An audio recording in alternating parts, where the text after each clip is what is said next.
ओम शांति। आज 19/12/2020 की साकार मुरली।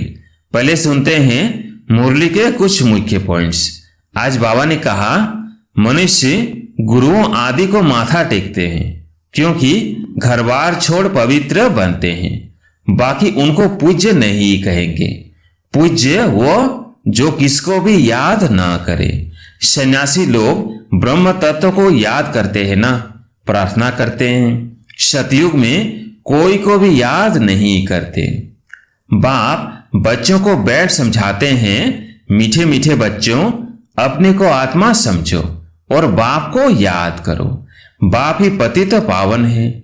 उनको याद करने से तुम पावन शतो प्रधान बन जाएंगे। फिर आगे बाबा ने कहा, बाप की श्रीमत मिलती है श्रेष्ठ बनाने के लिए, तो उस पर चलना चाहिए। तुम्हें दैवी गुण धारण करने हैं। खान पान भी रॉयल होना चाहिए। चलन बड़ी रॉयल चाहिए। तुम देवता बनते हो। देवताएं खुद पूज्य हैं। यह कभी किसकी पूजा नहीं करते। अब मुरली सुनते हैं विस्तार से। मीठे बच्चे, तुम्हारा वायदा है कि जब आप आएंगे तो हम बाहरी जाएंगे। अब बाप आए हैं तुम्हें वायदा याद दिलाने।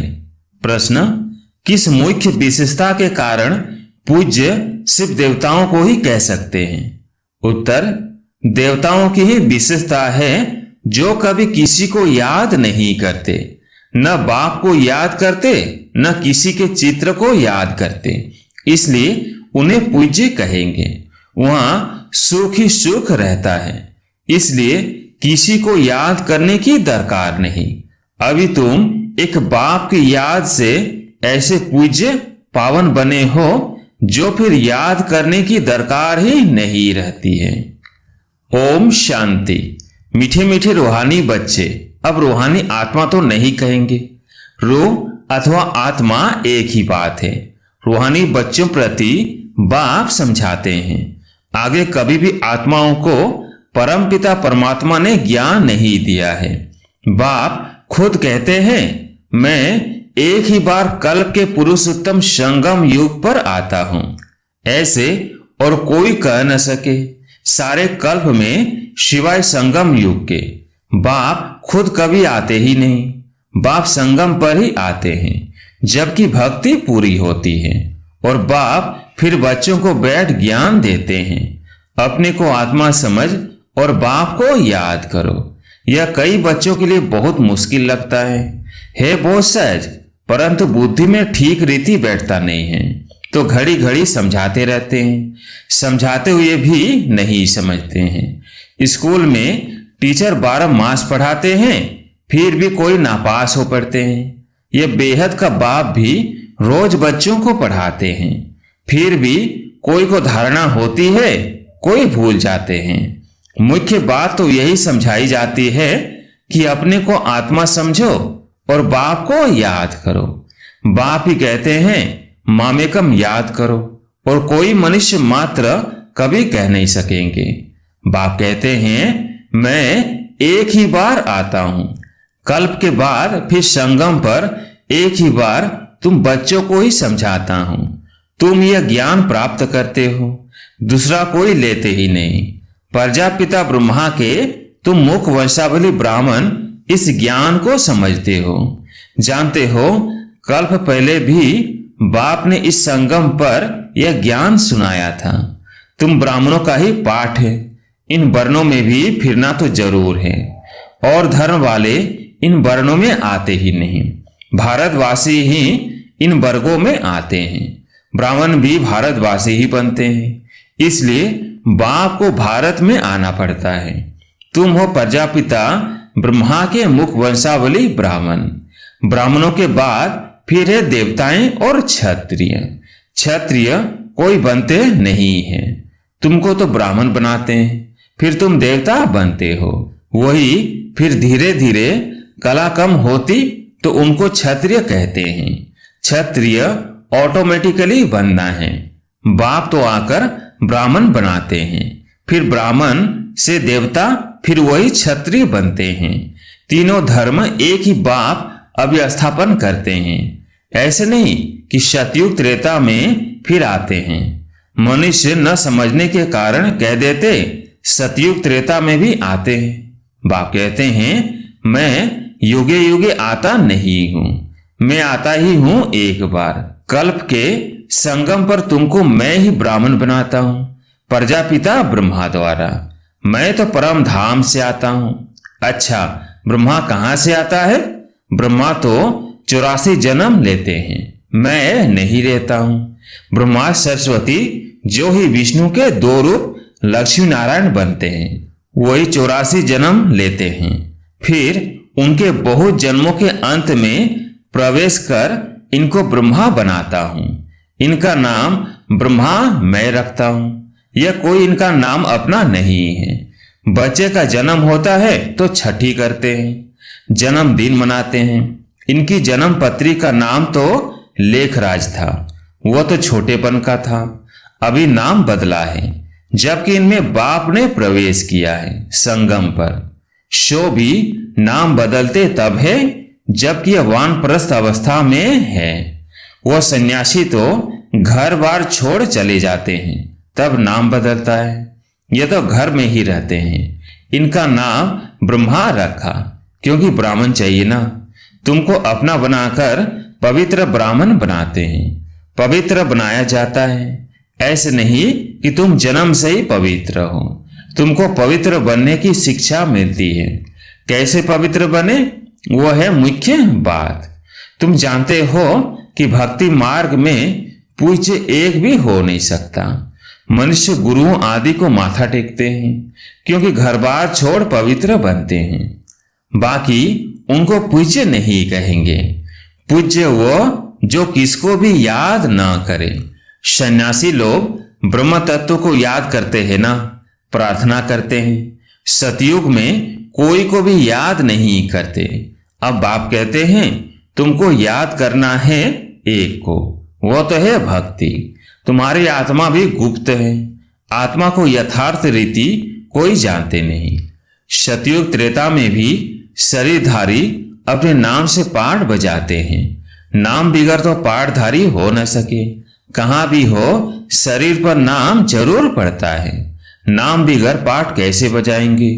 तो बाप ने समझाया है भक्ति मार्ग में गाते हैं आप आएंगे तो हम आपको ही अपना बनाएंगे, दूसरा न कोई, हम आपका ही बनेंगे। यह आत्मा कहती है। भक्ति मार्ग में जो भी देहधारी हैं, जिनके नाम रखे जाते हैं, उनको हम नहीं पूजेंगे। जब आप आएंगे तो आप पर ही कुर्बान जाएंगे। कब आएंगे यह भी नहीं जानते। अनेक देहधारियों की, नामधारियों की पूजा करते रहते हैं। जब आधा कल्प भक्ति पूरी होती है तब बाप आते हैं, कहते हैं तुम जन्म जन्मांतर कहते आए हो, हम तुम्हारे बिगर किसको भी याद नहीं करेंगे, अपनी देह को भी याद नहीं करेंगे, परंतु मुझे जानते ही नहीं हैं, तो याद कैसे करेंगे? अब बाप बच्चों को बैठ समझाते हैं, मीठे मीठे बच्चों, अपने को आत्मा समझो और बाप को याद करो। बाप ही पतित पावन है।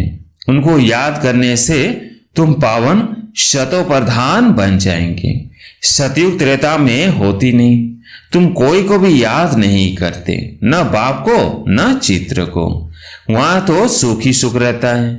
बाप ने समझाया है जितना तुम नजदीक आते जाएंगे कर्मातीत अवस्था होती जाएगी। सतयुग में नई दुनिया, नए मकान में खुशी भी बहुत रहती है। फिर 25% पुराना होता है तो जैसे स्वर्ग ही भूल जाता है। तो बाप कहते हैं तुम गाते थे आपके ही बनेंगे, आपसे ही सुनेंगे। तो जरूर आप परमात्मा को ही कहते हो ना। आत्मा कहती है परमात्मा बाप के लिए। आत्मा सूक्ष्म बिंदी है, उनको देखने लिए दिव्य दृष्टि चाहिए। आत्मा का ध्यान कर नहीं सकेंगे। हम आत्मा इतनी छोटी बिंदी है, ऐसा समझ याद करना मेहनत है। आत्मा के साक्षात्कार की कोशिश नहीं करते, परमात्मा के लिए कोशिश करते हैं। जिसके लिए सुना है कि वो 1000 सूर्य से तेजोमय है। किसको साक्षात्कार होता है तो कहते हैं बहुत तेजोमय था, क्योंकि वही सुना हुआ है। जिसकी नौधा भक्ति करेंगे देखेंगे भी वही, नहीं तो विश्वास ही न बैठे। बा कहते हैं आत्मा को ही नहीं देखा है तो परमात्मा को कैसे देखेंगे? आत्मा को देख ही कैसे सकते हैं? और सबके तो शरीर का चित्र है, नाम है, आत्मा है बिंदी, बहुत छोटी है, उनको कैसे देखें? कोशिश बहुत करते हैं परंतु इन आंखों से देख ना सकें। आत्मा को ज्ञान की अव्यक्त आंखें मिलती हैं। अभी तुम जानते हो हम आत्मा कितनी छोटी है। मुझ आत्मा में 84 जन्मों का पाठ नूंधा हुआ है जो मुझे रिपीट करना है। बाप की श्रीमत मिलती है श्रेष्ठ बनाने के लिए, तो उस पर चलना चाहिए। तुम्हें दैवी गुण धारण करने हैं। खान पान भी रॉयल होना चाहिए, चलन बड़ी रॉयल चाहिए। तुम देवता बनते हो, देवताएं खुद पूज्य हैं, यह कभी किसकी पूजा नहीं करते। यह तो डबल सिरताज है ना, यह कभी किसे पूजते नहीं तो पूज्य ठहरे ना। सतयुग में किसको पूजने की दरकार ही नहीं। बाकी हाँ, एक दो को रिगार्ड जरूर देंगे। ऐसे नमन करना, इनको रिगार्ड कहा जाता है। ऐसे नहीं, दिल में उनको याद करना है। रिगार्ड तो देना ही है। जैसे प्रेसिडेंट है, सब रिगार्ड रखते हैं, जानते हैं यह बड़े मर्तबे वाला है, नमन थोड़ी करना है। तो बाप समझाते हैं यह ज्ञान मार्ग बिल्कुल अलग चीज है। इसमें सिर्फ अपने को आत्मा समझना है, जो तुम भूल गए हो। शरीर के नाम को याद कर लिया है, काम तो जरूर नाम से ही करना है। बिगर नाम किसको बुलाएंगे कैसे? भल तुम शरीरधारी बन पाठ बजाते हो, परंतु बुद्धि से शिव बाबा को याद करना है। कृष्ण के भक्त समझते हैं हमको कृष्ण को ही याद करना है। बस जिधर देखता हूं कृष्ण ही कृष्ण है। हम भी कृष्ण, तुम भी कृष्ण। अरे तुम्हारा नाम अलग, उनका नाम अलग, सब कृष्ण ही कृष्ण कैसे हो सकते? सबका नाम कृष्ण थोड़ी होता है, जो आता सो बोलते रहते हैं। अब बाप कहते हैं भक्ति मार्ग के सब चित्रों आदि को भूल एक बाप को याद करो। चित्रों को तो तुम पतित पावन नहीं कहते। हनुमान आदि पतित पावन थोड़ी है, अनेक चित्र हैं, कोई भी पतित पावन नहीं है। कोई भी देवी आदि जिसको शरीर है उनको पतित पावन नहीं कहेंगे। 6 से 8 भुजाओं वाली देवियां आदि बनाते हैं, सब अपनी बुद्धि से। यह है कौन? वो तो जानते नहीं। यह पतित पावन बाप की औलाद मददगार है, यह किसको भी पता नहीं है। तुम्हारा रूप तो यह साधारण ही है, यह शरीर तो विनाश हो जाएंगे।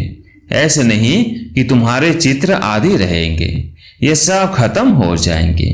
वास्तव में देवियां तुम हो। नाम भी लिया जाता है सीता देवी, फलानी देवी। राम देवता नहीं कहेंगे, फलानी देवी व श्रीमती कह देते, वह भी रॉन्ग हो जाता। अब पावन बनने के लिए पुरुषार्थ करना है। तुम कहते भी हो पति से पावन बनाओ, ऐसे नहीं कहते कि लक्ष्मी नारायण बनाओ। पति से पावन भी बाप बनाते हैं, नर से नारायण भी वो बनाते हैं। वो लोग पतित पावन निराकार को कहते हैं और सत्यनारायण की कथा सुनाने वाले फिर और दिखाए हैं। ऐसे तो कहते नहीं बाबा सत्यनारायण की कथा सुनाकर अमर बनाओ, नर से नारायण बनाओ। सिर्फ कहते हैं आकर पावन बनाओ। बाबा ही सत्यनारायण की कथा सुनाकर पावन बनाते हैं। तुम फिर औरों को सत्य कथा सुनाते हो और कोई जान ना सके, तुम ही जानते हो। भल तुम्हारे घर में मित्र संबंधी भाई आदि हैं, परंतु वो भी नहीं समझते। अच्छा, मीठे मीठे सिकिलदे बच्चों प्रति माता पिता बाप दादा का याद प्यार और गुड मॉर्निंग। रूहानी बाप की रूहानी बच्चों को नमस्ते। हम रूहानी बच्चों की रूहानी बाप दादा को याद प्यार गुड मॉर्निंग नमस्ते नमस्ते। धारणा के लिए मुख्य सार।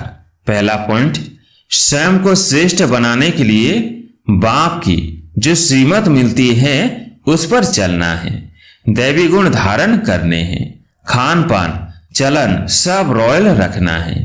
दूसरा पॉइंट, एक दो को याद नहीं करना है, लेकिन रिगार्ड जरूर देना है। पावन बनने का पुरुषार्थ करना और कराना है। आज प्यारे मीठे बाबा का वरदान है, सर्व खजानों को समय पर यूज कर निरंतर खुशी का अनुभव करने वाले खुश नसीब आत्मा भव। सर्व खजानों को समय पर यूज कर निरंतर खुशी का अनुभव करने वाले खुश नसीब आत्मा भव। बाप दादा द्वारा ब्राह्मण जन्म होते ही सारे दिन के लिए अनेक श्रेष्ठ खुशी के खजाने प्राप्त होते हैं। इसलिए आपके नाम से ही अब तक अनेक भक्त अल्पकाल की खुशी में आ जाते हैं। आपके जड़ चित्रों को देखकर खुशी में नाचने लगते हैं। ऐसे आप सब खुश नसीब हो। बहुत खजाने मिले हैं, लेकिन सिर्फ समय पर यूज करो। चाबी को सदा सामने रखो, अर्थात सदा स्मृति में रखो और स्मृति को स्वरूप में लाओ, तो निरंतर खुशी का अनुभव होता रहेगा। स्लोगन, बाप की श्रेष्ठ आशाओं का दीपक जगाने वाले ही कुल दीपक है। बाप की श्रेष्ठ आशाओं का दीपक जगाने वाले ही कुल दीपक है। अच्छा, ओम शांति।